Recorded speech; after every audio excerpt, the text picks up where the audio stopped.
Right, guys, it's Jerningam here. I'm watching a lot of Labour, Lib Dems, Lib Democrats and Conservatives. Apparently, we're having a second general election today and it's looking pretty good. So check this big smoke out as well.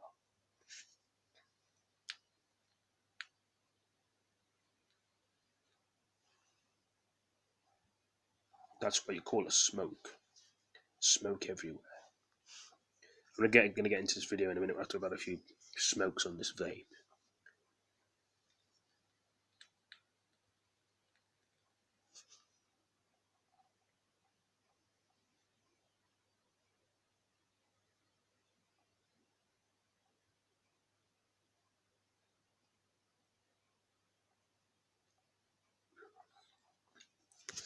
That was very vapey. I'm not really a smoker. I don't smoke cigars, I drink a few beers. But this is a special occasion, guys. Anyway, let's get into this video. A lot of people will be watching this, got an itchy nose. Oh God, my nose is so itchy. Anyway, put this on, we're going to see a bit of Labour. Well, not Labour, it's going to be talking about the things about... I'm sorry I didn't stream today. I was supposed to be getting a new DLC for GTA 5 tomorrow when I go out. I've got a dentist tomorrow as well. So I'm going to... Let's see here. Through the night, we'll be taking you through the twists and turns, all the while focusing on this, the main aim of every party in an election, to get their leader into 10 Downing Street and win a majority of seats in Parliament. Over that winning line of 326 seats, here's the final result from last time around. And look, you can see the Conservatives won 318 seats, but fell short of that line by 8 seats. Although Labour gained seats, they finished with 262. So we got a hung Parliament. The Tories had to join forces with the DUP to form a government. This time they'll be hoping to win back some of the 13 seats they lost in 2017. So what do we watch out for this time around? Well, there could be some big upsets, some well-known faces disappearing potentially from Parliament, including Foreign Secretary Dominic Raab. He's being targeted by the Lib Dems and the so-called Remain Alliance in his constituency, Esher and Walton.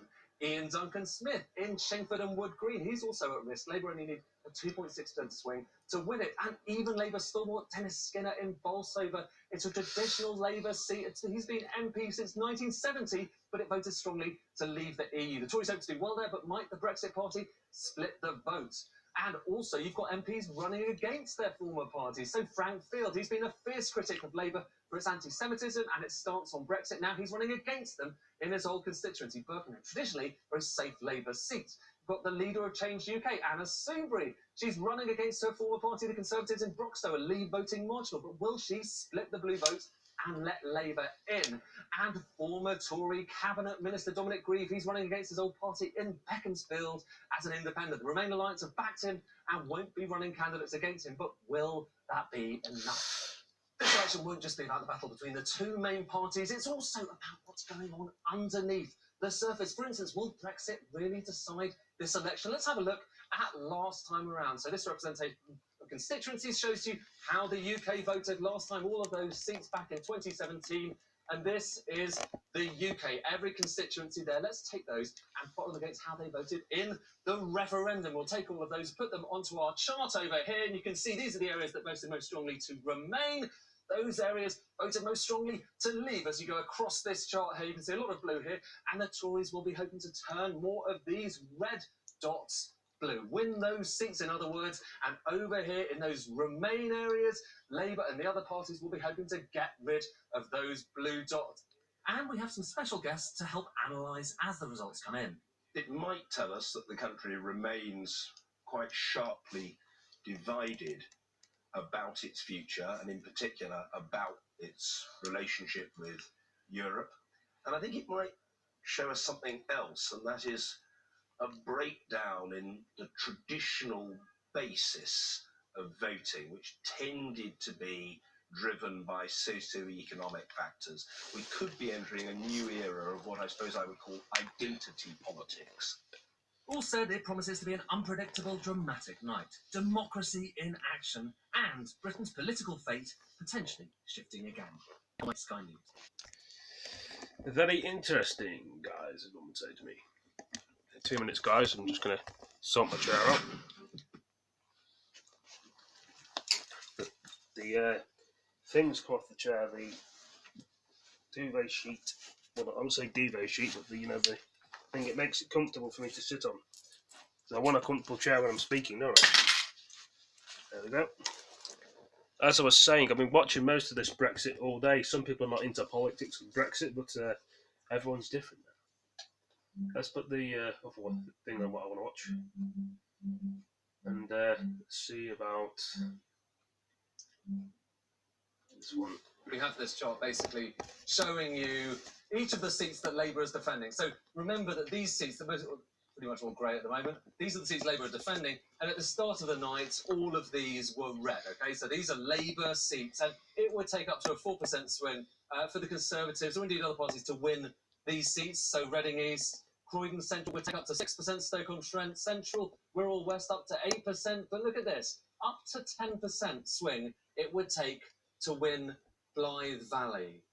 We are starting. The first gain for the Tories is right at the end of the spectrum of what a lot of people expected. And this is Labour's red wall. You heard that talk about the red wall that Labour was defending. It wanted to withhold the Tories, particularly in these seats here. Well, right from the start, they have lost one on a pretty enormous swing, a 10% swing. And what's the story behind that? Well, come back and have a look at this. We're going to actually kind of drill into a few of those seats. So let's drill into Blythe Valley and indeed some of the other seats. Come over here and see some of the stories kind of behind them. So this is the change in the share of the vote. And you see the Tories up by 5.4%, but look at Labour down by 15%, and Brexit Party up by 8.3%. And then if we have a look at Houghton and Sutherland South, kind of, similar story actually. Labour down 19% there in terms of the share of the vote. Tories up by 3.2%, Brexit up by 15.5%, obviously from a kind of start of zero, effectively. And here you have Newcastle upon Tyne Central as well. It's a similar story. Labour Trying to get this. And what Houghton and Sutherland South and Blythe Valley have in Drop the phone on the floor. That's what happens when you're trying to move stuff around and the bloody things that stay there. There we go. It's the fact that they are strong Brexit supporting areas. It is the Brexit vote which might well decide this election. We've talked about it being the Brexit election and how right that might well turn out to be. Have a look at this, the map of the UK with all the different constituencies. Let's take these and plot them against their Brexit vote. So that's the most Remain over there, moving through here to kind of middle of the road to the most Leave seats. And there we have Blythe Valley. So that's there. You can see they voted just around kind of 60% to leave the EU. And what we are potentially going to see, if the exit poll is right, is around this area, which is Labour's red wall. We're about to see a lot of these seats potentially turning blue, if the exit poll is to be believed. So we're going to be plotting all of these results against all of this. Now, in the past, it might have taken some days for people to work out this kind of analysis, showing you about how the map is changing, what kind of divisions we're seeing in this country. We're going to try and do it for you tonight over the course of the next few hours. So stay tuned as we get more of these numbers through.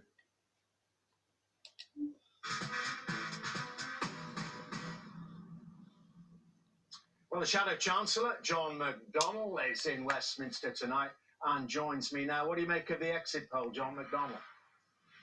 Well, if the seat tally comes out that way, it's going to be extremely disappointing. Of course, it is. I'm not sure if the seat tally will shadow completely the exit poll itself, but even if it's anywhere near that, yes, it is. It's really extremely disappointing. Okay, and why is it disappointing? I want to put to you something your colleague Barry Gardner said to me earlier. He said that he felt sorry for the voters, that they've been let down. This is democracy. The voters have a clear choice, and on that exit poll, they've decided they don't like the Labour Party very much and they want to go with Boris Johnson. I think the poll itself, it looks as though it was Brexit dominated. A lot of this, I think, was Brexit fatigue. People just wanted it over and done with. And it put Labour in a very difficult position because the vast bulk of our members supported and campaigned for Remain, but a large number of Labour MPs, including myself, had constituencies that voted Leave. So it was always going to be difficult for us to straddle those positions, and that's what's hit us pretty hard. But I think basically it looks as though all other debate on other issues seems to have been squeezed out by this one issue, Brexit. And as I say, it wasn't just leavers, I think. I think also even people in the referendum might have voted Remain. But that's my point. Let's get it That's over my with. point, Mr. McDonald. I mean, why feel sorry for the voters? You'd be, I'm sure you will be very familiar with the term false consciousness. You know, people took a decision here not to vote for you and, yes, get Brexit done, and they voted for the Conservative Party. Why feel sorry for them? Because although they might have voted to get Brexit done, it doesn't look as though it will get done. I think it will go on for a number of years, and there are still those risks of no-deal Brexit on the table as well. So it sounded simple as a slogan, but in practice and reality, it's going to take quite a while before anything does get resolved. That's the first thing. And I fear also during that period we'll have continuing uncertainty. And I also fear that the sort of deal that might well be arrived at the end will not be beneficial for the economy or protect jobs and living standards. So that's one issue. But also it is about installing what is generally seen as possibly the most right-wing extreme cabinet that we've seen in our history. And it means, therefore, they will have, if they have a large majority like this, they will have then, therefore, the opportunity to introduce some quite reactionary policies. And so there are worries, but if the electorate have decided this way, that's democracy. And you have to respect it. But I don't think accepting that? I don't think it will bring the country together. I think it'll be deeply divided still. Have you spoken to the leader? Do you think he should stay leader? Well, obviously we'll wait and see what happens in the morning with all the results coming out, and we'll see whether the results actually do match the exit poll itself. Exit polls have been wrong in the past, but we'll see. And then appropriate decisions will be made, I'm sure. But you know, you've been on the campaign trail for many weeks now. You've been up and down the country. You must be bracing yourself to say goodbye to quite a few colleagues tonight.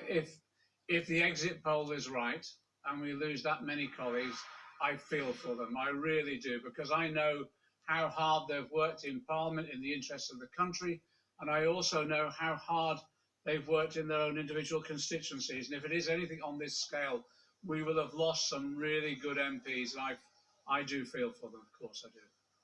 And if Mr. Corbyn, you say you're going to wait for the results to come in, but if he does go, you need a new leader. You've been talked of as an interim one. Well, decisions will be made appropriately in the right time scale once we know the results, I'm sure. But let me make it clear, I'm not standing for leader of the Labour Party. I've said that time and time again, either as a temporary or as a permanent. That's not what I want to do. Well, what about you personally, even as Shadow Chancellor? You said in a magazine interview, you said you would stand down if you lost this badly. No, well, as I say, once we know the results themselves, that's the time to make decisions, and that's what we'll do. In the meantime, let's watch these results, and I'm hoping that the seat share will not be as dramatically bad as the poll itself, and I don't think they will, but as I say, it's... Okay, Shadow Chancellor, thank you very much indeed for talking to us. Bloody awkwardness holding the phone.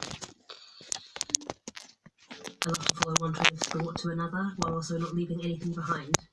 There's no outside pressure, and it's just here and now. I can think about brushstrokes, and that's it. Try and put some more Labour stuff on. Yeah. You know, this is an exit poll. There are lots of question marks. You know, this is... Okay.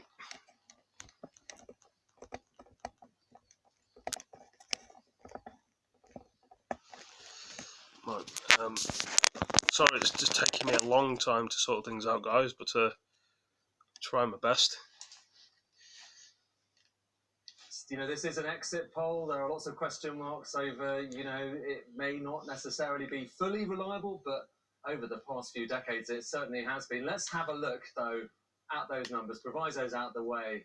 368 seats for the Conservatives. It's not just a good night, a great night for the Tories. Boris Johnson could win 368 seats, would give them a majority in government quite clearly. Actually, have a look at how that actually works out. So there we have the numbers, but let's put them into our kind of virtual House of Commons. So there you have it. It's our government builder, essentially taking all of those the exit poll let's put the Conservative numbers into the government benches, as it were. So those hexagons represent government benches. And that line, look at that line, that's 326 seats. It takes the Tories comfortably past the total they require to get into Downing Street. You'll remember that winning line we showed you earlier on, the line into Downing Street. According to the exit poll, Boris Johnson is safely in, but it is, of course, according to the exit poll. Now, the poll also suggesting maybe even more of a story, Labour to get 191 seats, leaving them short, obviously, of being able to form a coalition challenge the Conservative Party. Historically bad, worse since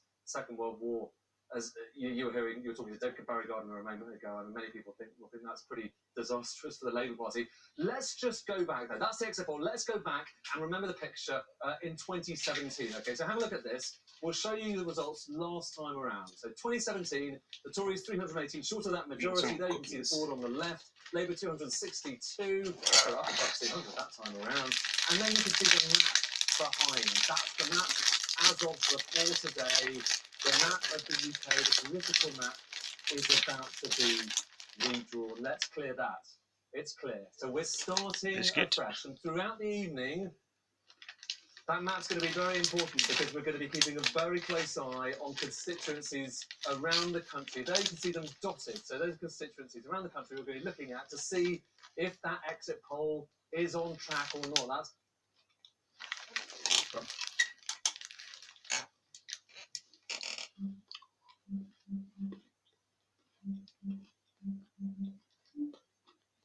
which will have dozens or even hundreds of police are declared by the first citizen of the area, which is the ceremonial mayor of Hartlepool Borough Council, Councillor the Mayor Brenda Loynes, and I would like to invite Brenda Loynes now to declare the results of this election. Thank you, Jill. I, Brenda Loynes, being the returning officer for the election of a Member of Parliament for the Hartlepool constituency, held on the 12th of December 2019, do hereby give notice that the number of votes recorded for each candidate at the said election is as follows. Bousfield, Joseph Alexander, commonly known as Bousfield Joe, Independent, 911 votes.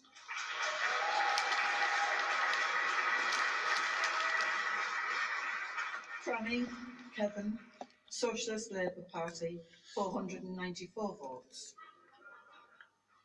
Hagan Andrew Michael, commonly known as Hagan Andy, The Conservative Democrat, 1,696 votes.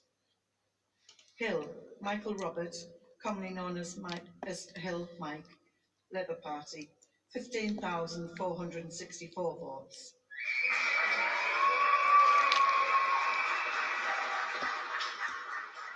Corton Stefan Richard, the Conservative Party candidate, 11,869 votes.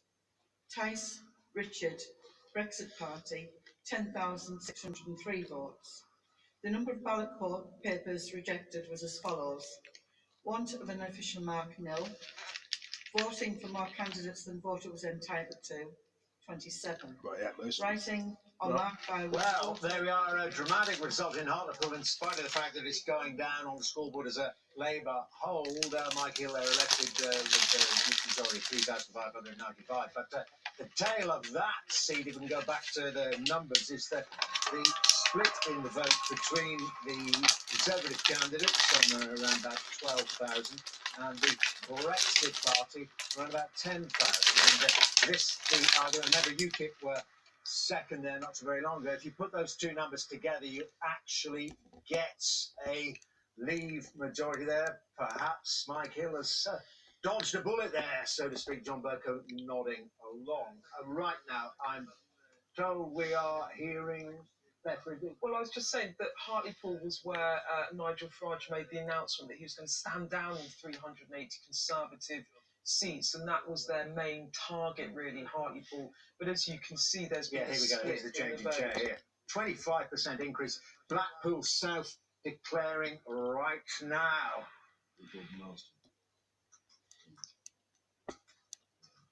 Conservative Party candidate 16,247. Brown, David, Brexit Party, 2009.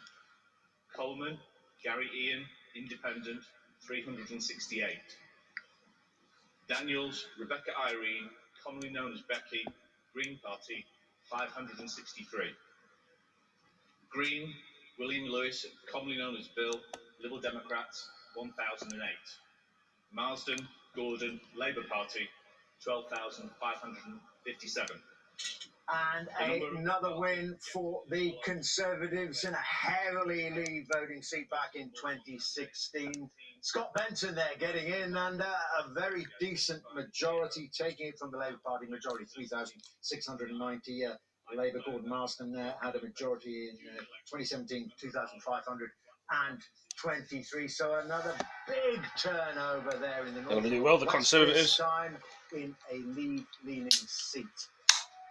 Stella Creasy, we are hearing, the Labour MP down to London in Walthamstow, is waiting for her result. And there she is there with a big rosette. Oh, I'm working out there, Stella Creasy. You got the little one out tonight.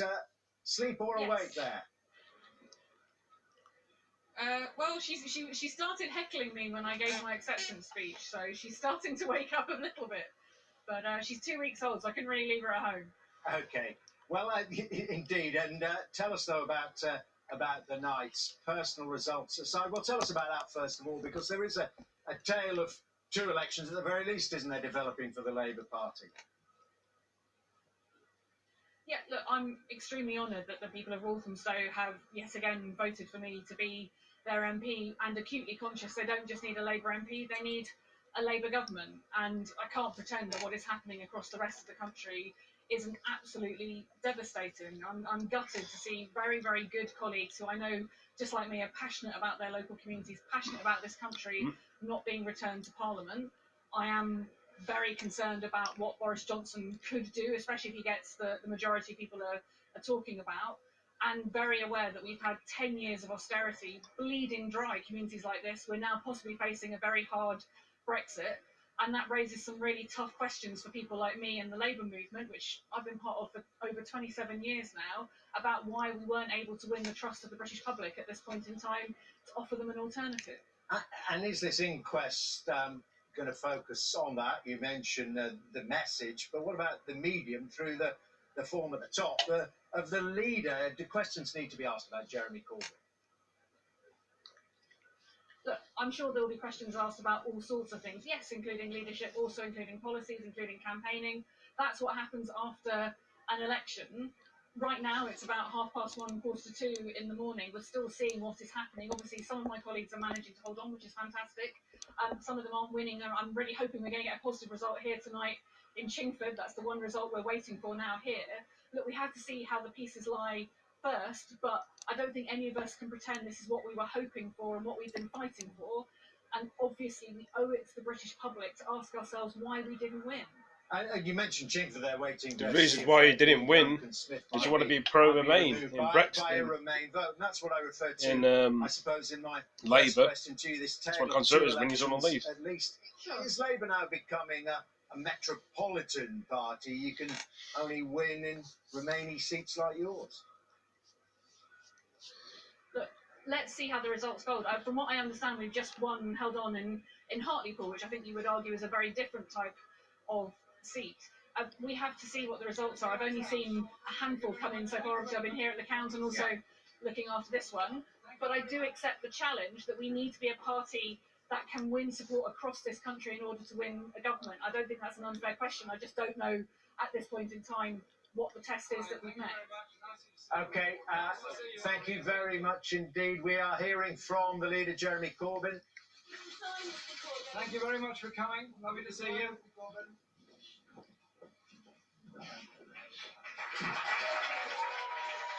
Can we find the monster music movie?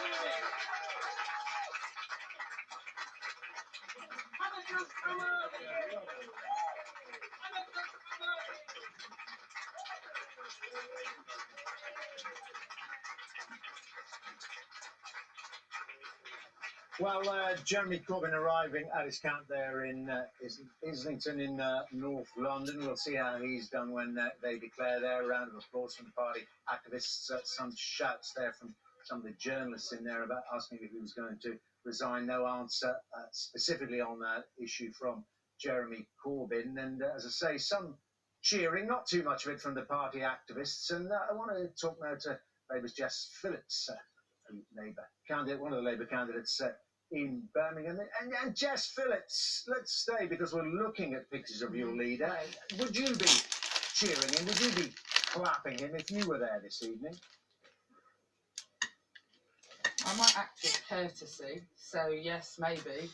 I don't think that something to gloat about, is there? But I don't think that there's much for the Labour Party to feel particularly good about and to be clapping and cheering. But you know what these things are like. It's for the cameras, isn't it? Well, out of courtesy, I mean, do you think that, okay, after a period of reflection and examination, you need a new leader? I mean, it would be impossible to say anything other than that, but as I've said, everybody who's put a camera in front of my face, I'm not going to stand here and scalp Jeremy Corbyn. The country, once all the results are in, it appears it is making quite a clear statement about how it feels about the Labour Party, the Labour Party's offer, the Labour Party for quite some time, and you know, I'm not going to be the person who writes your headlines, because actually I think that there are other people. I'm just a mere backbencher. There are other people who probably aren't letting you put cameras in front of their faces, who probably should be talking about what they think has gone wrong. And I'm not going to write your headlines for you tonight. Okay. No. Well, we don't. Something has got to change. You're right. We don't know what the headlines are fully going to be yet, but the results are coming in line with what the exit poll is telling us, and many people like you, prominent figures in the Labour Party, are saying, yeah, well, it's not going to be a good evening, to say the least. So just let me ask you. It's terrible. Well, there we are. A bit of a headline in itself, one might say, Jess Phillips. But this issue of where Labour can win, it's the cities now. You're looking like you could become almost an extinct species in the towns and major parts of the kind of post-industrial northeast, northwest Wales. The list goes on. It won't become extinct if we properly go out and listen to what is going wrong and properly act on it and actually try and do something. It's funny because Jeremy Corbyn has always been seen as being a radical, something radically different. But the reality is the Labour Party needs to radically change, because I don't believe it's extinct in towns or in places where I am absolutely certain, as somebody who represents a lead seat that has suffered terribly from austerity, that the Conservative Party will be found incredibly wanting. And so I don't think that the Labour Party is extinct, and I think it has every chance to rebuild itself. But that notwithstanding, they need to scrap the Labour tonight Party. is terrible.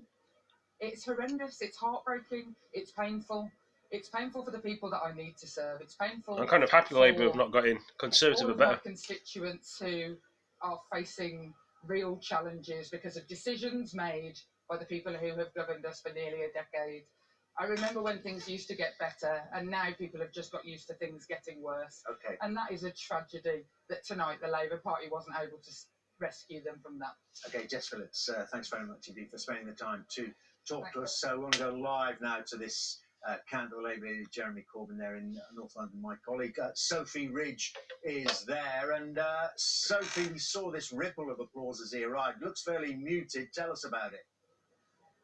I think it does feel quite muted here. I mean, this really is, Jeremy Corbyn's stomping ground. He's held this seat since 1983. He's certainly not under pressure here if the number of red papers being counted up or anything to go by. But certainly when he came in, although he was greeted by supporters, by colleagues, there was a ripple of applause. It does feel muted, and that is clearly because of the exit poll and the results coming in so far. He may not be under pressure here in Islington North, but he is certainly under pressure nationally. And I think there'll be questions asked at his leadership as the night unfolds, because 71 seats losses that the exit polls are predicting, their worst result for many decades. We've seen some of these results coming out soon. One of the results that we're expecting to hear right now is in Stockton South. Again, this is the kind of Leave voting area where Labour has been under pressure, so we can have a quick listen to try and find out what's happening there. Could it be more pressure on Jeremy Corby? The number of votes recorded for each candidate is as follows. Devlin, Brendan Michael William, Liberal Democrat, 2,338.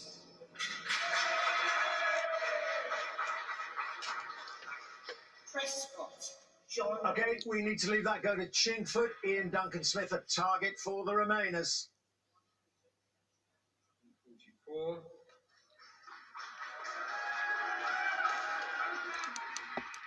Pfizer, Shaheen, Labour Party, 22,219. Thank you. Therefore, I give public notice that Ian Duncan Smith is duly elected as a Member of Parliament for Chingford and Woodford Green constituency.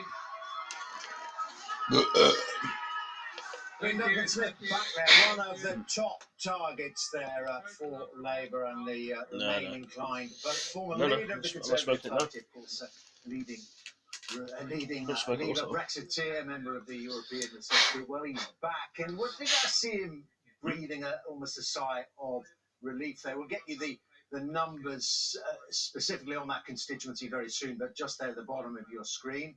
Well, Conservatives have reached 50 seats of this predicted total, 368. A bit of a swing there to Labour, and the Lib Dem vote, though, look at that, just about splitting it enough to let Ian Duncan Smith in. It was a close run thing. Let's listen in to Mr. Duncan Smith.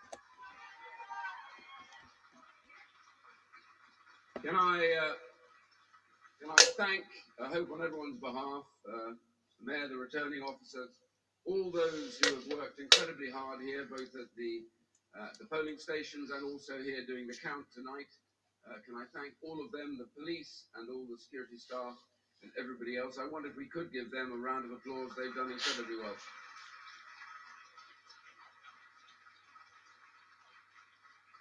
I'd personally like to thank my wife Betsy, who's been with me through thick and thin through all these years. And also the incredible team, my team, who have worked unbelievably hard to get the results. So my thanks go to all of you, heartfelt thanks for the hard work that you've all put in. Can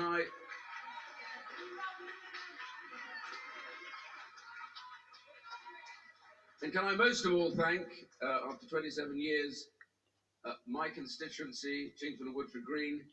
I think they are fantastic, and I dedicate the next 5 years to serving them in my best capacity that I possibly can, no matter what they voted, no matter what their views are. I'm pleased, therefore, incredibly grateful to them that they have returned me once more to represent this constituency, and I'm also incredibly pleased that it looks like that I shall be doing so starting from Monday in a Conservative majority government. Thank you very much indeed.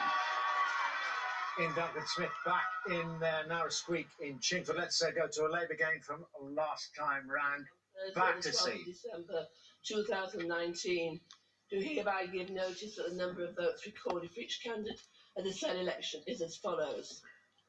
Kim Caddy, the Conservative Party candidate, 21,622.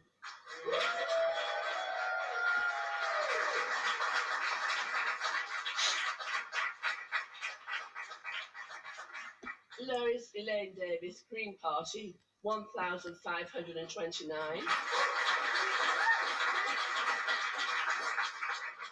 Marsha Chantal de Cordova, Labour Party, 27,200.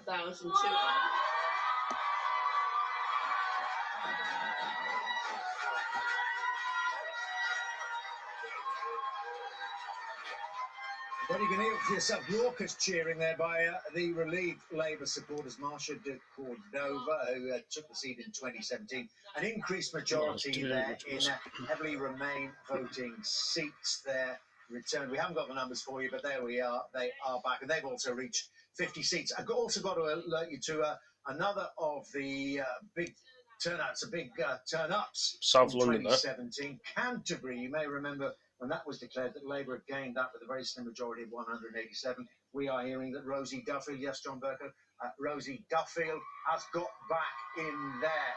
The exit poll suggesting that the Tories might regain Canterbury. Well, they haven't. Again, and look at the turnout, 75%. Again, a Remain-leaning seat, Rosie Duffield there. 29,000 over the Conservatives, 27,000. Rosie Duffield elected with an increased majority. So it was only 187. Well, she's multiplied that by more or less exactly 1,836. Let's go back to Sophie Ridge and get her assessment. And what we're seeing here, Sophie, is what I was putting in part to Jess Phillips. Labour, where they are doing well, tend to be these cities. Yeah, I just can't get it all in the video because and, bloody in the southeast, and these vast swathes, it looks like, of their former heartlands under real threat.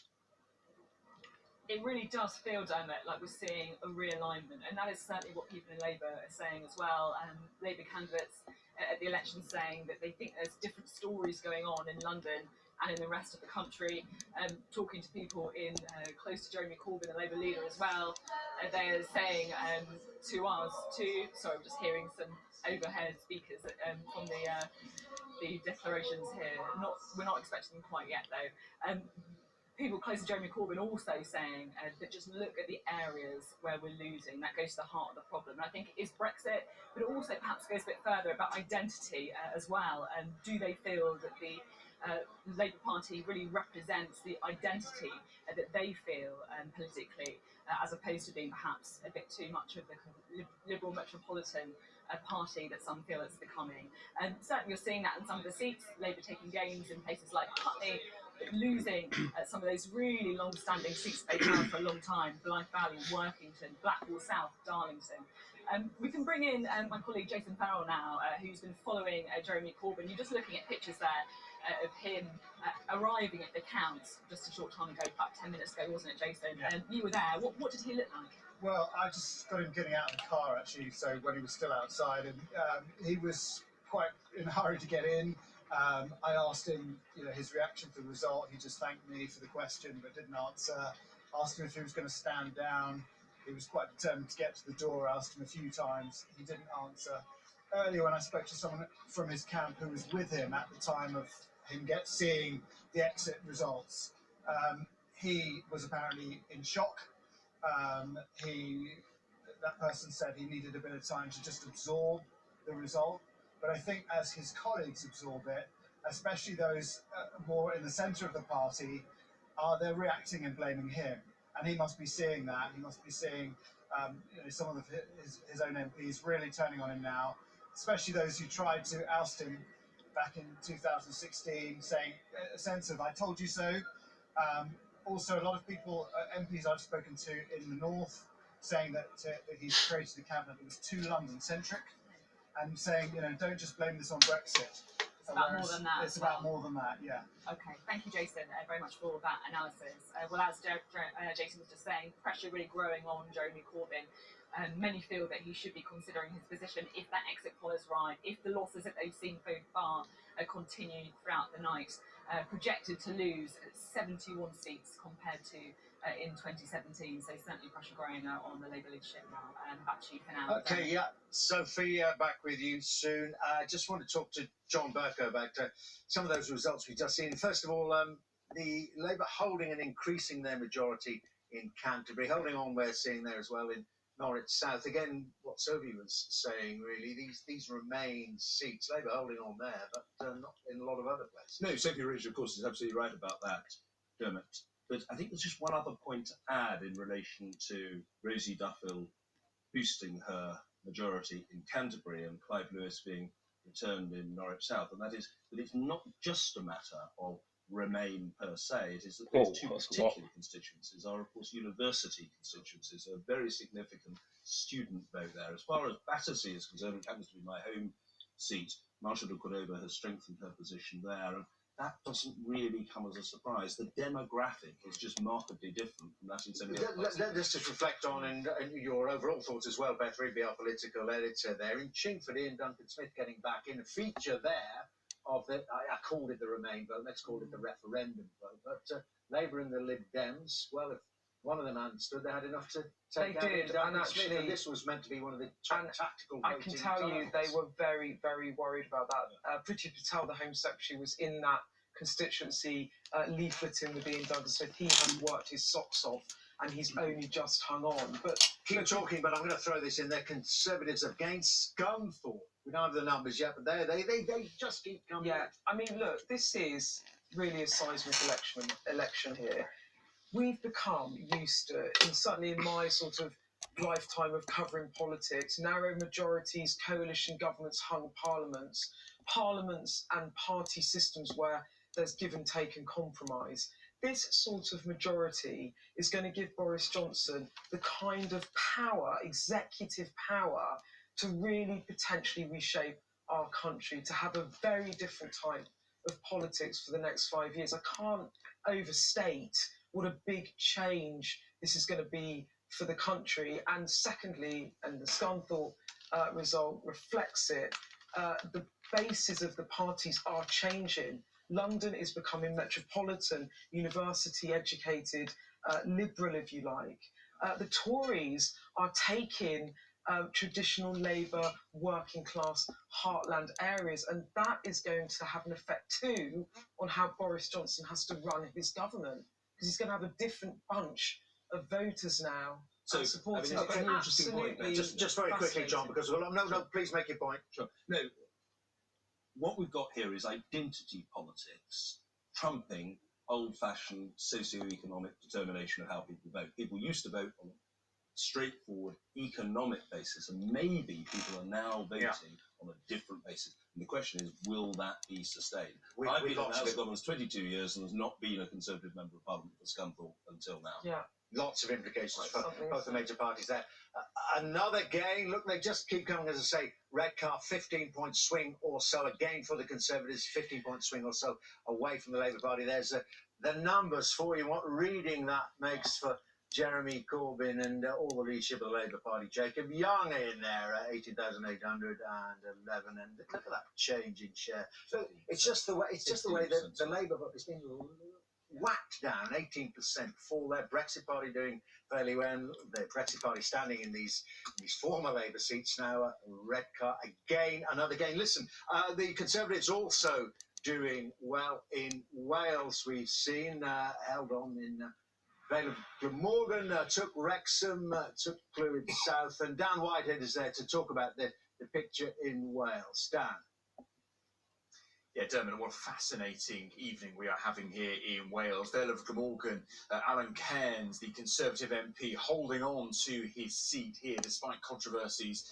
He had to stand down, of course, as the Welsh Secretary at the start of November, but he held down this seat here, doubled his majority, in fact, to 4,000 votes. But we are seeing some significant Tory gains in Wales, and to discuss those, we are joined by the Head of Politics from Cardiff University, Roger Allen Scully. Thank you for joining us, Roger. I mean, let's start with Wrexham, for instance. What have we seen up there tonight? Well, the Conservatives, not had this seat for a very, very long time. They did not win it at all in the entire 20th century. Yet they won the seat quite clearly tonight, and that was very significant, actually, that result, because it's the first ever time that the Welsh Conservatives elected a female MP. Significant polling earlier this week. It looks like the Tory gains that you had predicted are going that way. What else have we seen, especially in North Wales? Well, we're seeing, Labour potentially, Labour have been the dominant party in Wales for almost a century. Yet they could come very close to, if not actually being wiped out in North Wales, losing all of their seats there. We're seeing also significant losses in terms of Labour vote share in some seats in South Wales. maybe one or two further seats going to the Conservatives. And it seems as if the Welsh Conservatives could equal Margaret Thatcher's record from 1983 of 14 Welsh Conservative MPs.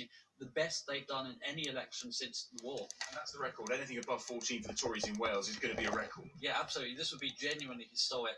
And seeing the results here, seeing the results in other parts of Wales, it's far from inconceivable when this night is done that they can actually do that. What's going on here, Roger? Is this Brexit? Is it Jeremy Corbyn? Is it both? We're seeing, I think, in many parts of Wales, as we've seen in much of England as well, in those sort of smaller towns and some of those traditional Labour areas that voted for Brexit, people are deserting the Labour Party in significant numbers, going straight over to the Conservatives, the ultimate Labour nightmare.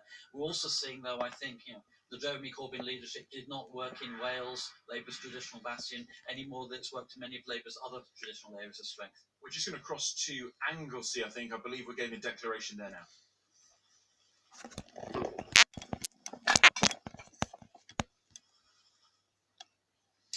Okay, well, thanks, Dan. And talking about Wales there and the threat to Labour's dominance there over so many decades and indeed centuries. But we were looking at the picture in Inishmore. This, of course, is a Labour seat that on current performance is under threat. So we're not able to bring you that declaration, bring you the numbers yet. But what I do want to tell you about is that the SNP have made again, it's not all great news for the Conservatives, and certainly not in Scotland. The SNP have taken Ochil and South Perthshire. John Nicholson is back there. John Nicholson, yes, excuse me. John Nicholson is back there after a short period out after losing the seat in 2017. John Burke? No.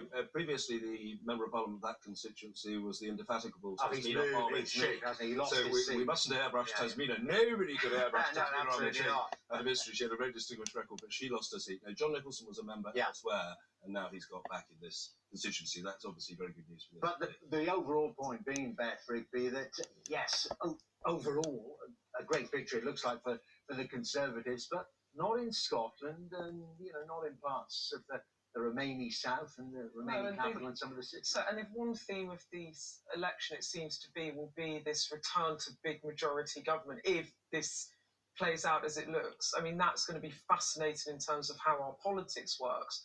But in terms of the Conservative Party, if they have losses in Scotland, if the SNP really build their base, that will just strengthen Nicola Sturgeon's hand in calling for a second independence referendum. You put into the mix Brexit, which Scotland voted against, and what you can see is a strong Boris Johnson in Westminster and in Parliament. Beth, West Bromwich West, can Labour hold on here? Majority of 4,400 from the last election. Candidate at the said election is as follows. Bailey, Sean Stephen, the Conservative Party candidate, 1,700, 17,000, I beg your pardon, 17,419, and is elected.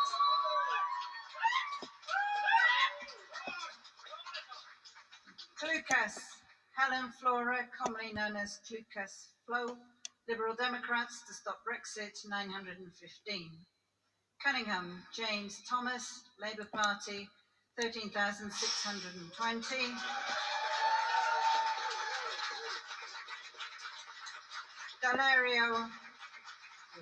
Valerio Francesco, commonly known as Valerio two gains in quick succession for the Conservatives. Once again, West Bromwich West there that we're looking at, Inishmore that we briefly focused on their Anglesey in Wales.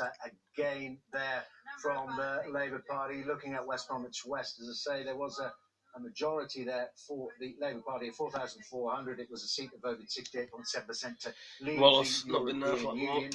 The Brexit Party standing there, not doing too well. And this Conservative gain from Labour, they've turned that 4,000 odd majority for Labour into a majority for the Conservatives of 3,700 or so, taking just over 50% of the vote. And the Labour Party hooked below 40%. And change in share, up 10%, nearly 11%. The Conservatives, the Labour vote down 12.5%. Brexit Party 5.3%. Bishop Auckland, very slim majority from the past election for Labour. Operational results of poll, Durham County, election of a Member of Parliament for Bishop Auckland, held on Thursday the 12th of December 2019. I, Terry Collins, being the acting returning officer at the election, do hereby give notice that the number of votes recorded for Sorry to keep moving the camera, but I'm trying to see where the is bloody... as follows. Brown, Nicholas Allen, Brexit Party, 2,500. Fairham, De Henna, Sheridan, the Conservative and Unionist Party, 24,067. Jordan, Raymond Lawrence, Liberal Democrat, 2,133. Goodman, Helen Catherine, Labour Party, 16,105.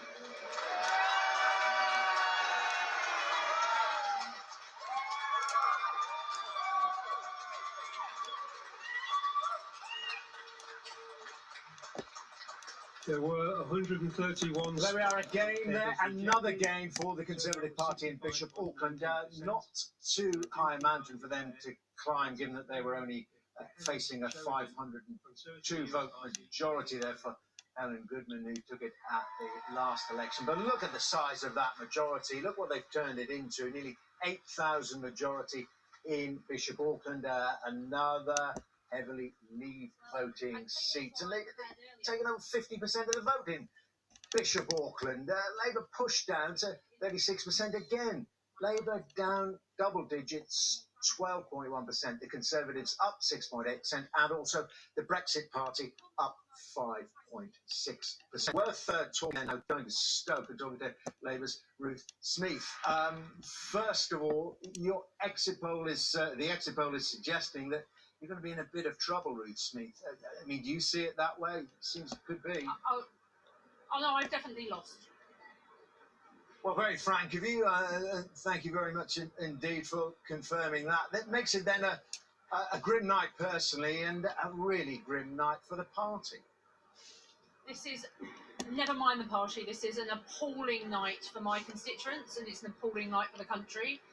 And the Labour Party has huge, huge questions to answer by, first of all, having this general election when they were so ill prepared for it, but then having this option available to the country, having this platform, having this leadership, and allowing this devastation that hit all of our communities. This is an appalling, heartbreaking night for the Labour Party, but I'm much, much more worried about now what happens to my constituents. Indeed. Well, you say more or less that the Labour Party's let them down. Where does the finger point first of all?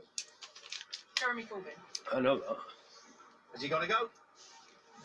Jeremy Corbyn should announce that he's resigning as leader of the Labour Party from his count today. I think he should have gone a while back. He should have gone, and he should have gone many, many, many months ago. I was the parliamentary chair of the Jewish Labour Movement. See, Jeremy Corbyn thought he was going to kick Conservative out Boris Johnson, but look what happens. Jeremy Corbyn's getting kicked out Labour. He's still there, and his personal actions have delivered this result for my constituents and for swathes of the country overnight. Well, more or less saying the guilty man. What about this issue of dealing with anti-Semitism in the Labour Party? Do you see, there was so much talk about it, but we never really seem to see any evidence of solid disciplinary action being taken. Yeah. Well, I think it's very clear that when someone says I haven't got human blood and they're not even suspended from the Labour Party, when someone says vile misogynistic things about people like me and others, words that I wouldn't use on Sky TV, and they are not expelled from the Labour Party, suggests that we have a problem.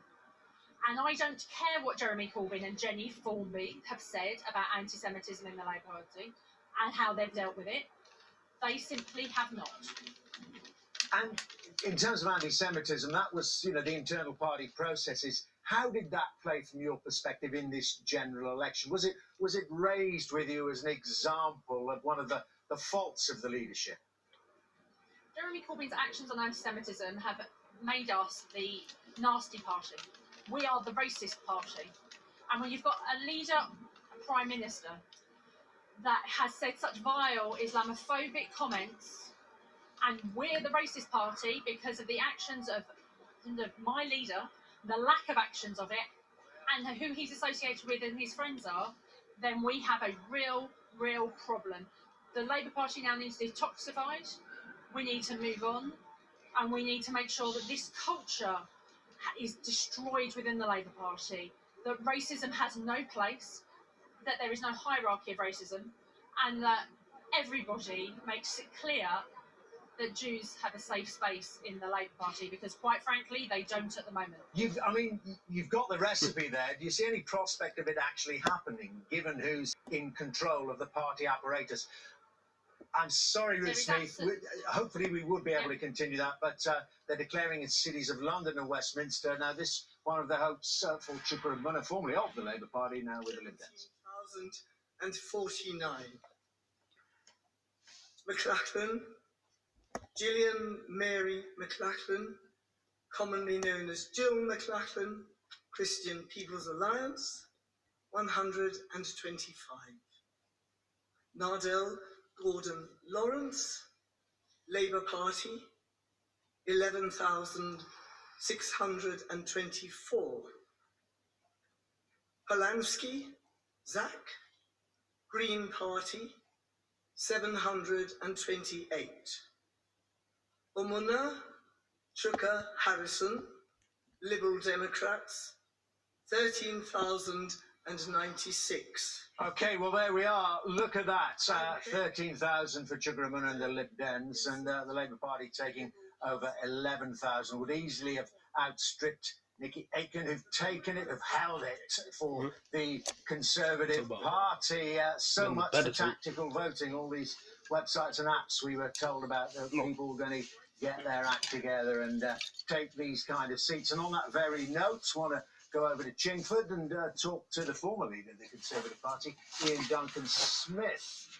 There you are, Mr. Duncan Smith. They returned there in Chingford. I don't know if you can hear me, Mr. Duncan Smith.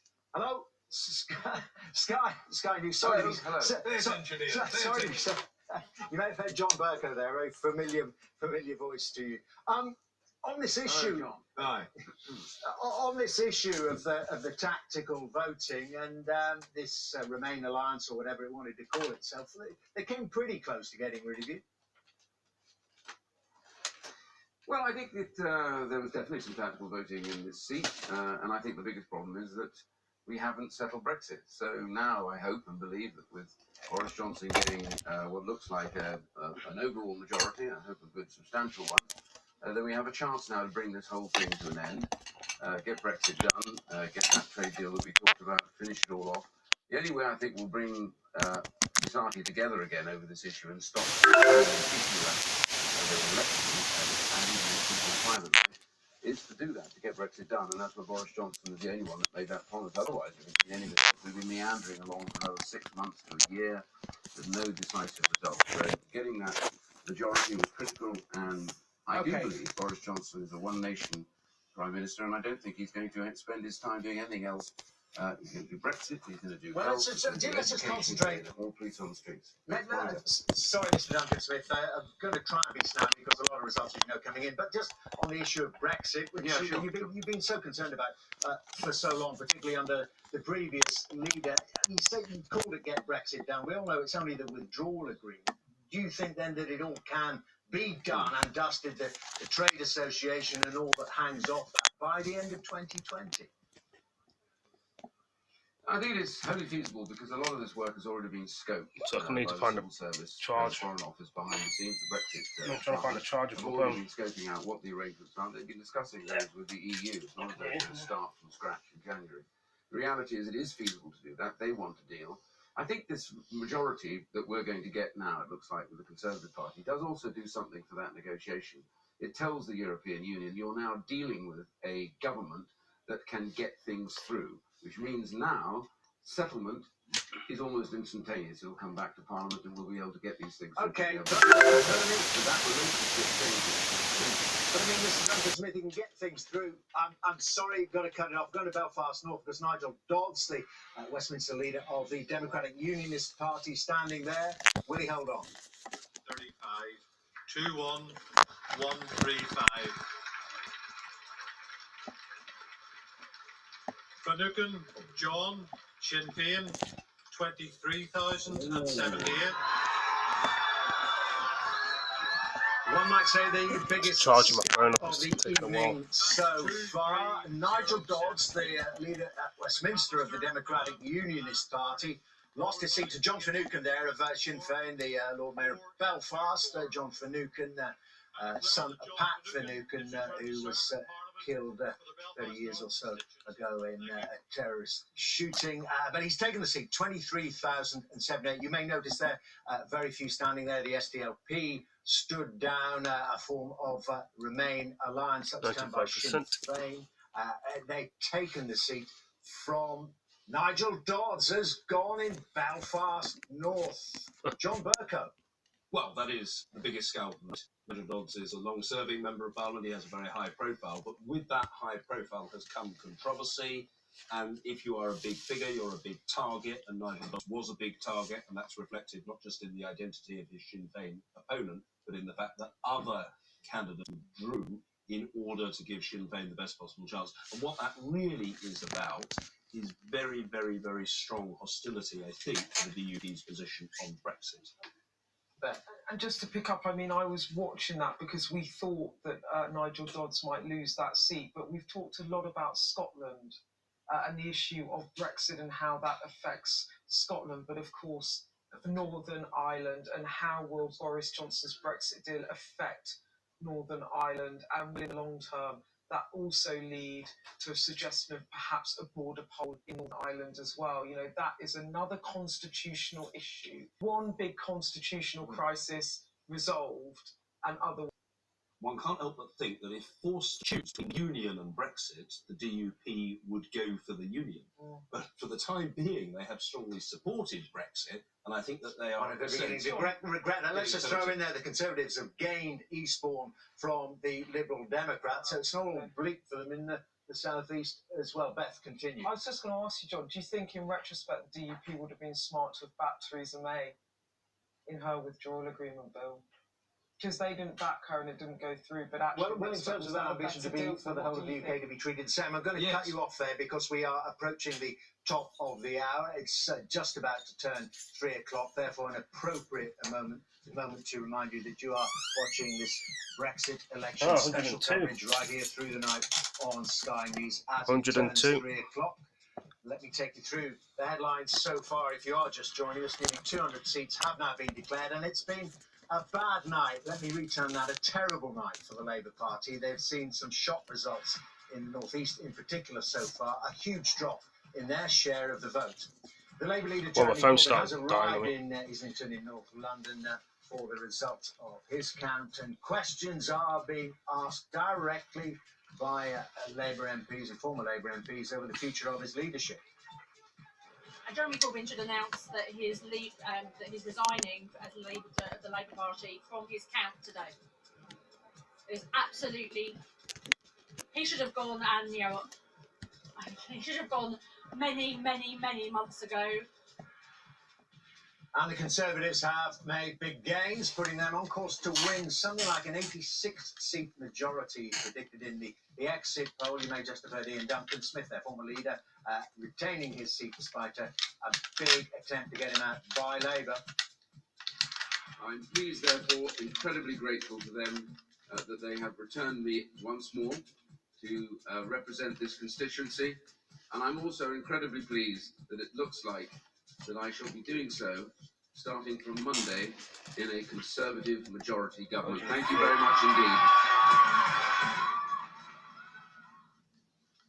Phew, just, well, no time to catch our breath. Let's talk to the former Conservative MP, former Attorney General, now the independent candidate for what was his seat as a Conservative, Beaconsfield. Dominic Grieve joins me now. Did you see any of this coming? Yes. I think it was fairly obvious from the very start of this election campaign that it was being commenced on a footing that was undesirable for those who had an argument to make in respect of moderation. And the main reason for that was because the Labour Party that was being led by a person who is not moderate in his views, and therefore is a bogeyman to a very large number of the electorate. And that, from my point of view, standing as an independent, was always going to be a very considerable challenge, because the fear of Jeremy Corbyn means that people feel that they're between the devil and the deep blue sea, and therefore they're more inclined to the deep blue sea, even though they don't trust Mr. Johnson. So there was always going to be that issue, and indeed it's featured very prominently in the course of the campaign. Okay, I mean, you talk about challenges and your personal feelings. I mean, personally, you think it's a challenge in Beaconsfield that you haven't been able to overcome? Yes, I'm sure that's the case. It's pretty tall order anyway to take on a 25,000 Conservative majority that I built up over 22 years, and the area is deeply Conservative. Why did you bother? Its political inclinations. Because it was a debate that is well worth having and has to be had. And indeed, this election is not going to resolve it. If anything, it shows an even higher level of polarisation. And bear in mind that the polarisation is now, seems to me, to be becoming even very acute, both in the context of Northern Ireland's relationship with the rest of the United Kingdom and also that of Scotland. So, as I'm a unionist, that's a matter of great concern to me and something that was a very good reason for standing. That was the reason for doing it, otherwise I could just have walked away, and I never wanted to do that. John Bercow wants a word. Dominic, you and I have known each other for over 30 years, and we've been colleagues together in the House of Commons for over 20 years. Let me just say this to you. If you have been not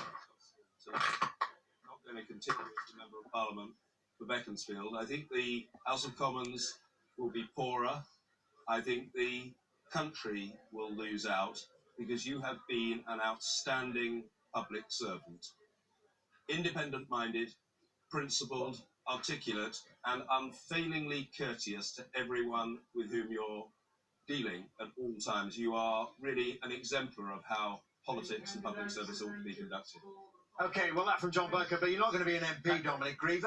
You know, what does this tell us then about you and other independents from all parties? It seems we're back to the big two. If you leave, you're going to get thrown out. That may be the case, although it doesn't mean that in the future independents may not prosper in certain circumstances. It certainly highlights the difficulty that independents have. That's what we decided. And I've always accepted that. In taking this on, I had a desire to do this because I thought it was right. Also had quite low expectations. But it's always worth going forward and making democratic debate, because the future of our country depends on it, and I am very worried about our country's future. I think it's at serious risk, both in the quality of life of its citizens and indeed our future as a United Kingdom. What are your thoughts about the nature of Brexit? No doubt the withdrawal agreement will be passed by the House of Commons very soon, but it's the shape it then takes after that. And, you know, there's one theory doing the rounds, isn't there, that with this size of majority, if it does turn out to be that, and it pretty much looks that way, might even be a bit low, that exit poll, the way things are going. It frees Boris Johnson up. He doesn't even have to pay any attention to the ERG. Well, I don't know about that. Time will tell whether Mr. Johnson's policy succeeds. And on that note, I'm going to have to leave you because I've been called over to the table for the candidates. So I wish you a pleasant evening for the present. Thank you very much. Great talking to you, Mr. Green. We have to go as well because there's so much more to discuss. He's a busy man with many commitments. He is a very busy man, but he won't have any commitments in the House of Commons. And that's a serious point. You know, just on this squeeze again by the big two, well, the biggest squeeze coming from the Conservative Party, but all these independents, Chuka and Munna, they're failing, and many more to come. It's always the way, though, that of course individual MPs have incumbency factors, but you cannot kind of overcome the party machine. And you saw in the City and Westminster seat that Chuka and Munna didn't win, that had one of them stood down, Labour or the Lib Dems, had they done an official pact or a non-aggression pact, one of them would have won, but the vote was split. But there's another thing that's happening tonight as well, which John touched upon, which are there are many a great parliamentarian, whether you agreed with their politics or not, that are now leaving the Commons. There's a big churn. Brexit really did bring John in strain on that. I mean, the particularly parties. from the Conservative Party, we saw those that were thrown out, lost the whip while they were MPs. Some of them standing again, some of them didn't decide. Do you think that's just overall just a terrible loss of parliamentary talent? That is my honest view. I've always admired people who I think are dedicated, conscientious, articulate, principled, intelligent public services, whatever their view. If they're dedicated public servants, whatever their view, it's a pity if we lose them. To lose Dominic Grieve, to say goodbye because of retirement to Oliver Letwin, to lose Justine Greening, and a great many others, is a loss. Amber Rudd's gone. She's chosen to stand down. I think it's great. By the way, I just saw... Just looking at Jo Swinson there arriving for her count, the Lib Dem leader. Some of the exit polls saying she might be in some trouble. Continue, John. May I just mention somebody who is perhaps not known throughout the nation, but I think I saw in the distance that Hull East had been retained by the Labour Party, and if that's so, that is Carl Turner. Now, Carl Turner, who is by background a barrister, and a person of a very... Just got to say there's some flash photography, John, for our viewers. Like pictures there, but no, continue about Carl Turner. No, I just wanted to mention Carl Turner, a barrister by background, a very agreeable fellow by disposition, is nevertheless the noisiest member of the House of Commons. And I have advertised that fact to audiences around the world. Carl goes from 0 to 60 in about 5 seconds, and it's his usual refrain to yell at the government, "Shocking! It's a disgrace," and then to point at the minister and to say, "Behave." Okay, smiles on Jo Swinson's face there. Now, listen, it's just over 5 hours since we brought you the results of the Broadcasters exit poll, the astonishing results on the bottom of your screen there. And plenty of those results are now in. Our team of election analysts have been tracking those results and is ready to update the prediction contained in the exit poll.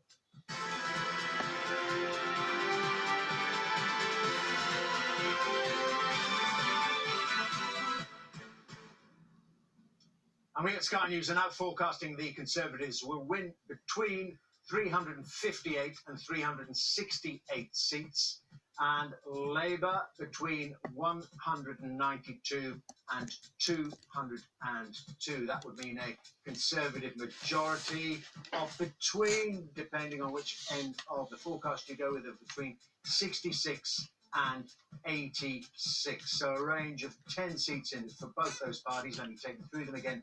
Sky are forecasting clearly a Conservative win, a very large majority.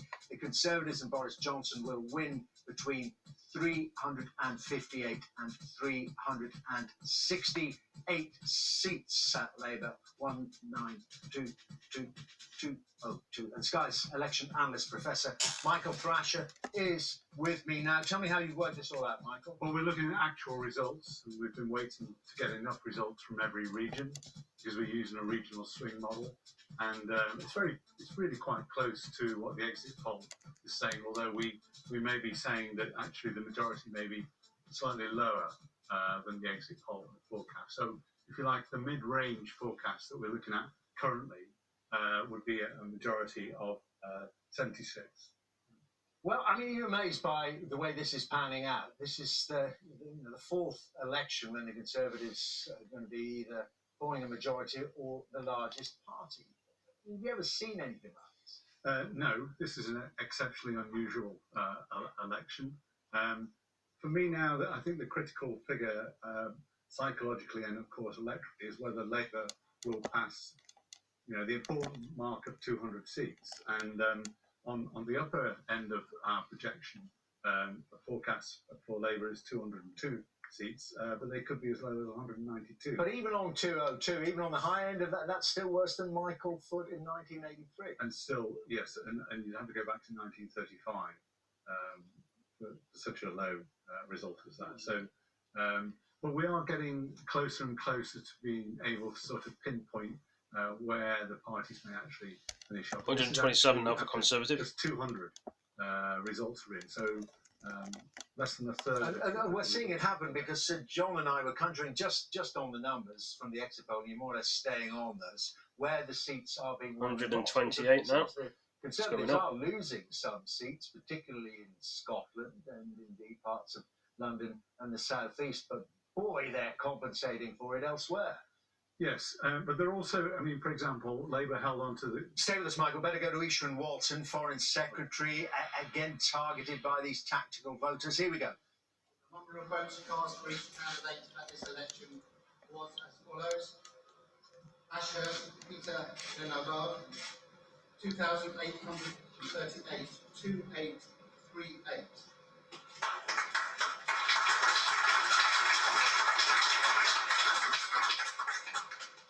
Peter Warren, also known as Baron Badger, 326. 326. Harding Monica Bernadette Ethelreda, 28,389. 28389.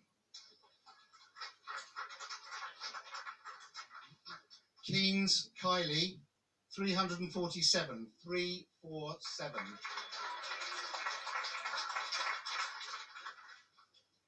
Rob Dominic Rennie, 31,132. Well, he has held on a big effort there to get rid of him. The Liberal Democrats running him very close on 28,000. The Labour vote dropping down to 2,800. Dominic Raab back there. Another important seat. Richmond Park declaring. Zach Goldsmith trying to hold on for the Conservatives. Olney, Sarah Jane, Liberal Democrats, 34,559. Shaw, Caroline Teresa, Independent, 247. There we go. You can see for yourselves the Lib Dems have taken it. Sarah Olney ejecting Zach Goldsmith from Richmond Park. He's rather yo-yo there, bringing a by-election himself, which he lost over the issue of expansion of Heathrow Airport. He got back in. Well, he's out again now. And first Lib Dem gain of the evening. Let's go to Anna Botting, talking about the big beast now. Anna Botting is in Uxbridge in West London. We're talking about the Prime Minister's seat, Anna. What's going on there? We're actually talking about the Shadow Chancellor's seat, John McDonnell, Hayes and Harlington.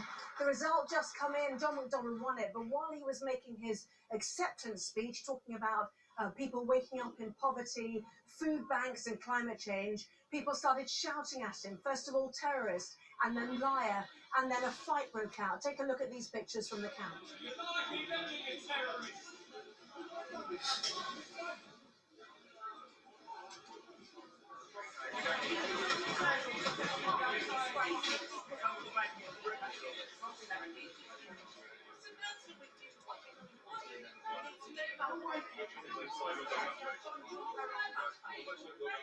It is quite clear that there are fears also now for our democracy and the rise of the extreme right.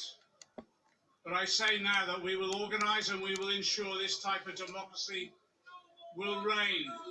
Our democratic wishes of our people will be respected, and this sort of extreme right-wing violence will not be tolerated within our society. Thank you very much.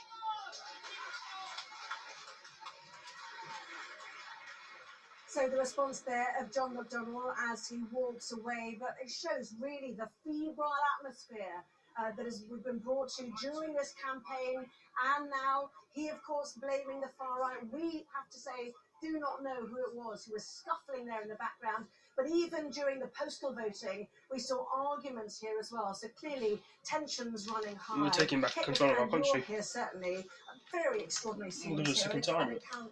With somebody so senior, Shadow Chancellor. Yeah, you can really feel the tension in the room, and you can This is see what there we're from that taking footage back just how control of our violent borders really and that fight stuff. was a proper punch thrown. Somebody was punched in the head.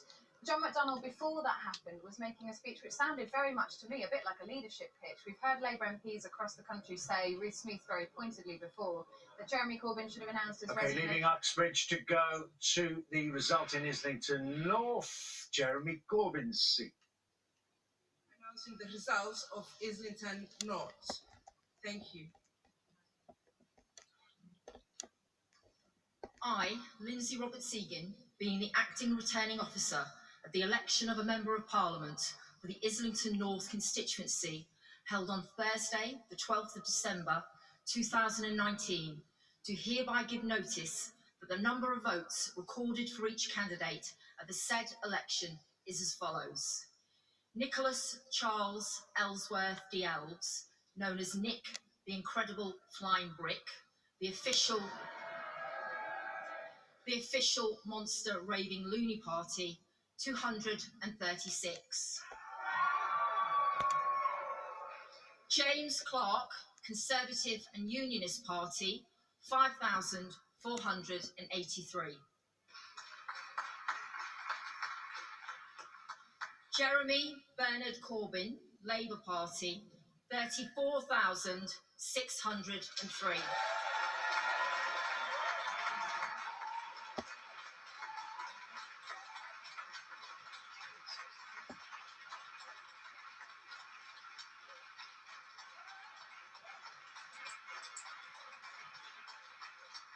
Joseph Haim David, Brexit Party, 742. Caroline Russell, Green Party, 4,326.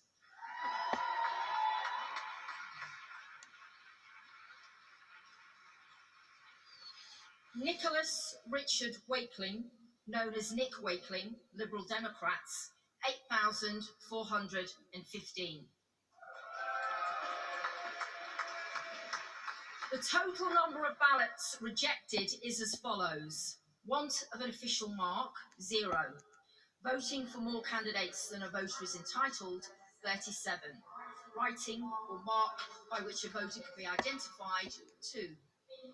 So Jeremy Corbyn there holding on to his constituency in Islington North with over 34.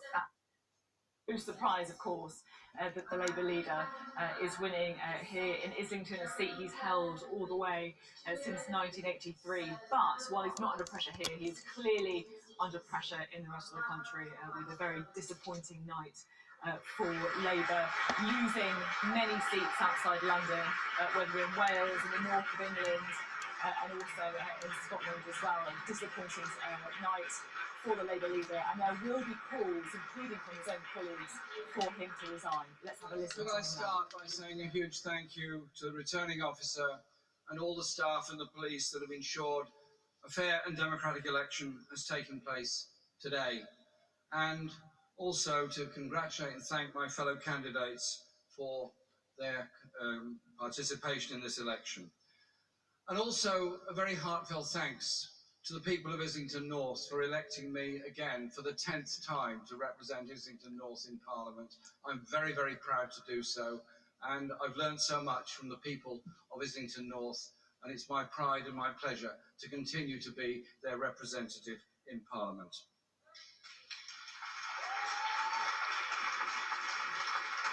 I also want to thank Ruth Hayes, our agent for this election, 140 now. and all of the wonderful friends, comrades and supporters in Islington North Labour Party for the huge effort they put in this election campaign, and they put in all the time to carry a message of hope and justice all over our constituency, and through me, I hope, to a wider world.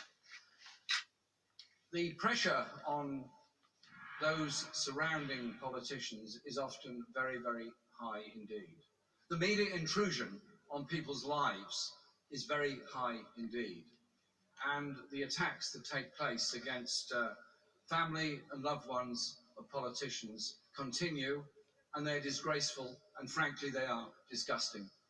I want to take this opportunity to thank my family, my close friends, and those that have been close by and been very supportive during this and every other election campaign. I want to thank my 3 sons for the huge support they give me, and thank my wife, Laura Alvarez, so for Boris all Johnson's she puts up walking with in. because of the way in which the media behave towards me, towards her, and indeed towards my party during this election campaign. Yep, so Boris Johnson's walking in.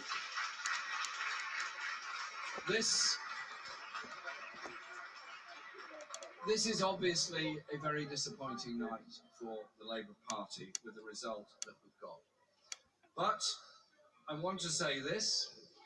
In the election campaign, we put forward a manifesto of hope, a manifesto of unity, and a manifesto that would help to right the wrongs and the injustices and inequalities that exist in this country.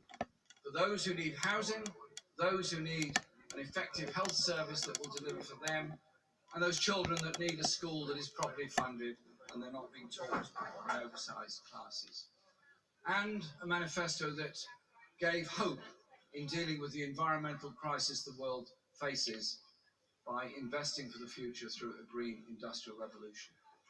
All of those policies were extremely popular during the election campaign and remain policies that have huge popular support all across this country. However, Brexit has so polarised and divided debate in this country. It has overridden so much of a normal political debate. And I recognise that has contributed to the results that the Labour Party has received this evening all across this country. The issues of social justice and the issues of needs of people will not go away just because Brexit is dealt with in the way in which Boris Johnson presumably plans to deal with it at the moment. All those issues will come back centre stage in the debate, and the fundamental Labour message about justice and equality within our society is going to be one that is there for all time, because it's the very core of what my party believes in and what I will always advocate on behalf of my constituency and on behalf of my party. I want to also make it clear that I will not lead the party in any future general election campaign. I will discuss with our party to ensure there is a process now of reflection on this result and on the policies that the party will take going forward. And I will lead the party during that period to ensure that discussion takes place and we move on into the future. Boris Johnson walking to that side. Because I'm very going proud. to go from the Labour leader currently, how much longer we're asking, to the former and most successful leader of the Labour Party ever, former seat, Tony Blair's, of course, Sedgefield. Is it about to turn blue? At the said election follows: Bull, David Richard, Brexit Party, 3,518. Furness, John Charles, the Green Party, 994. Howell, Paul, the Conservative Party candidate, 19,609.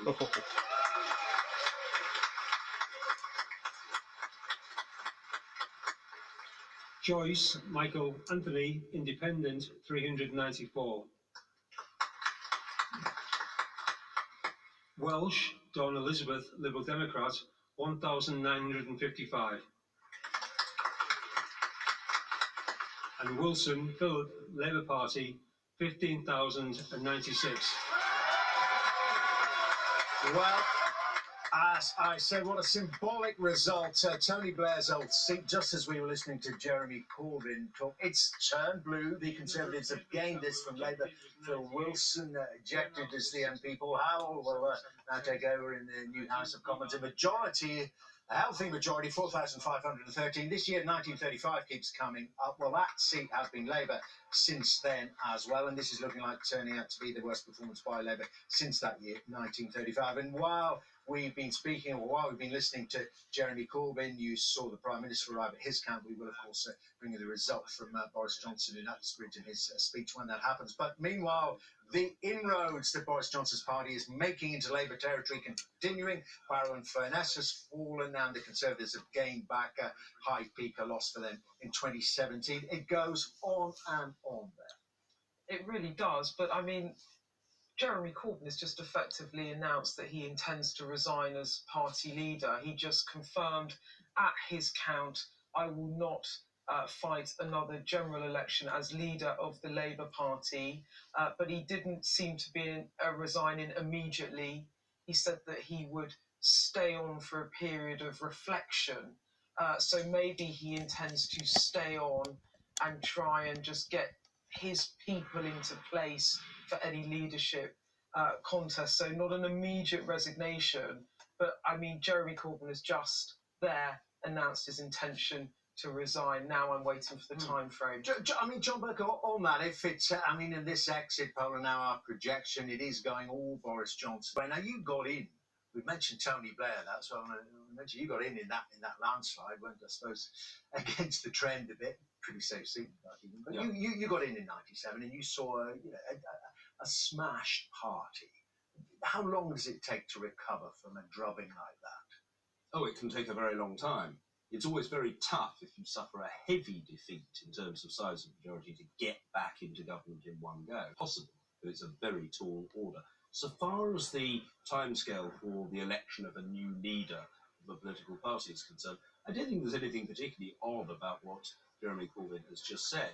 I mean, if you think, for example, of the Conservative Party in 2005, after a notable and quite heavy loss, Michael Howard announced that he would step down, that he would oversee a process leading to the election of a successor, and he finally stood down several months later. So I don't think there's anything particularly quirky or irregular about that. It seems to be a perfectly ordinary. Jeremy Corbyn on the left, Boris Johnson on the right, as you can see there. To try to lead his party into a subsequent election. That seems to be crystal clear. Yeah, a lot of self-searching perhaps going to go on pretty soon in that party. Let's concentrate on what is going to remain clearly on this projection. The party of government with a big majority there. You can see that mane of hair on the right-hand side of your screen with his back to us, the Prime Minister, Boris Johnson. We're expecting his result very soon. We're going to hear that all, hear the result and hear his speech afterwards. As you may know, Anna Botting is there. Over to you, Anna.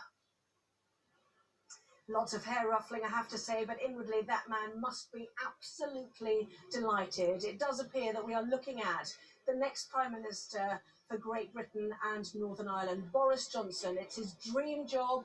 He was already Prime Minister, but now he has his own mandate. Kate McCann is here. You've been following him for the last 5 weeks. There was nervousness, was there not?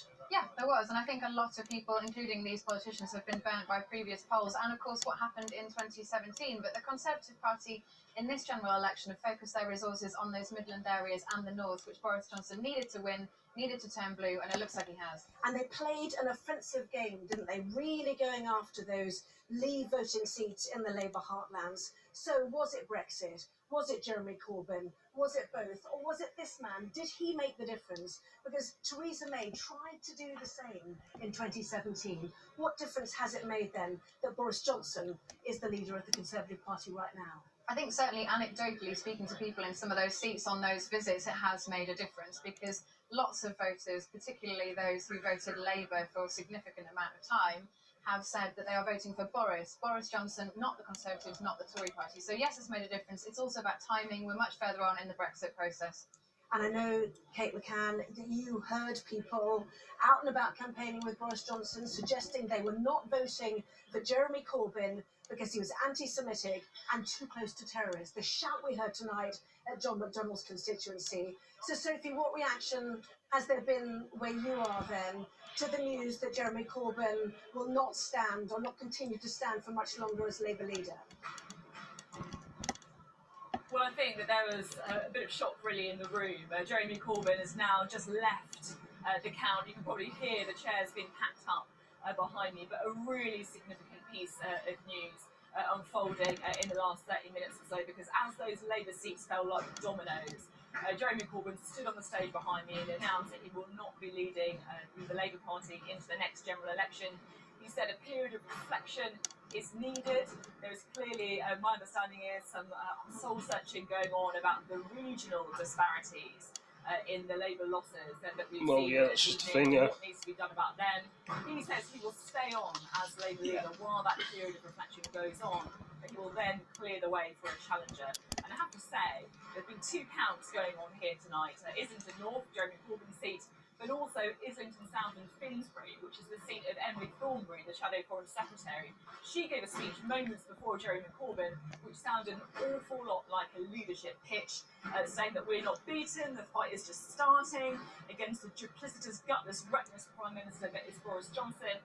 My sense here is very much that with Jeremy Corbyn effectively announcing that he is going to be departing the political stage soon, the race to succeed him is going to be kicking off pretty quickly.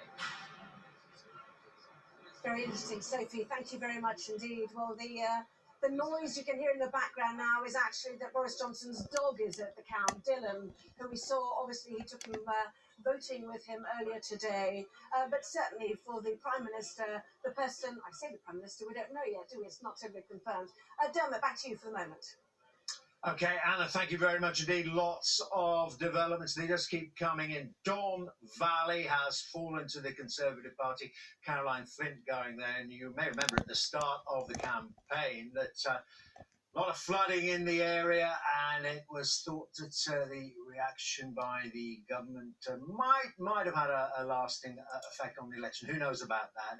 Anyway, Caroline Flint, of course, supporting the withdrawal agreement bill against the Labour whip in many votes. 170 to save, although in that Conservative, 114 Labour. Seats. There you go. Look how far the Labour vote fell. 17.8%, nearly 18%. The Conservatives didn't actually go up very much, but the Brexit Party have come in there. Nigel Farage deploying his party against those Labour seats and taking 13.7% of the vote. Is that what made all the difference? Lib Dems up a smidge, as were the Greens. Also hearing just in terms of seats we've been watching closely, Fife North East. Now this was the most marginal seat in the country. Well, something a little bit to cheer for the Liberal Democrats. 2, that's right. The majority of 2 there for Stephen Gethins. Well, he's out, and the Lib Dems are back in. So a little bit to cheer for the Liberal Democrats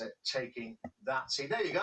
Let's have a look at it. So by the standards of that seat, a thumping majority for Wendy Chamberlain, 1,316. 4 figures. She'll be happy with that. Stephen Gethins, 18,447. I mean, the other side of that coin is that it's clearly not Beth Rigby going entirely the SNP's way. They're predicted to get something over 50 seats tonight, up from 35. So he's going to be a good not there in Fife North East. Well, look, though, I mean, in the big scheme of things, 35 seats in 2017.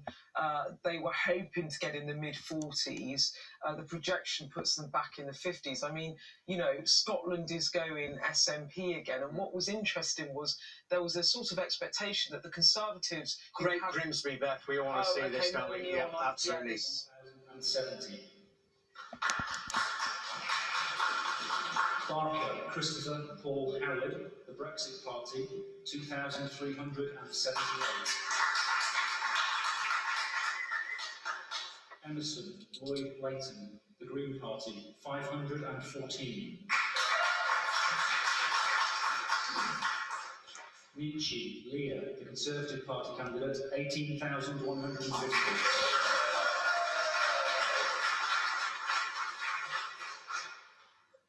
Melanie, Labour Party, 10,809.